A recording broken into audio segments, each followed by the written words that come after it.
India Japan ని beat చేసి 4th largest ఎకానమీగా అయితే తయారైంది. ఐఎంఎఫ్ రిపోర్ట్ ప్రకారం ఇండియా జీడిపి అనేది 4.187 ట్రిలియన్స్ ఉంటే అదే జపాన్ జీడిపి 4.186 ట్రిలియన్స్ తో ఉంది. దీనికి మెయిన్ కారణం వచ్చేసి ఇండియా గ్రోత్ రేటు మనకి 6.2% తో ఎవ్రీ ఇయర్ గ్రోత్ అవుతుంది. అదే జపాన్ గ్రోత్ రేట్ అయితే 0.6 రేట్ తో చాలా తగ్గిపోయింది. దీనికి మూల కారణం వచ్చేసి ఇండియాలో యంగ్ జనరేషన్ అనే వాళ్ళు ఎక్కువ ఉన్నారు. అలాగే డిజిటల్ ట్రాన్సాక్షన్స్ 46% గ్లోబల్ షేర్ తో ఈ ఈవెన్ ర్యాపిడ్లీ గ్రోత్ అయింది. అలాగే పిఎల్ఐ స్కీమ్స్ తో ఇండియా అనేది టాప్ నాచ్ కి అయితే గ్రోత్ అయ్యి ఈ సంవత్సరం కుమ్మేసింది.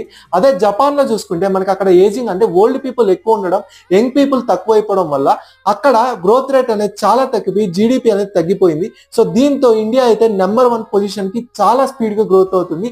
ఈవెన్ 2030 కానీ 30 నుంచి 35 లోపల ఇండియా అనేది 1-2 పొజిషన్స్ కి వచ్చే ఛాన్స్ ఉంది. దీని మీద మీ ఒపీనియన్ ఏంటో కామెంట్ చేయండి.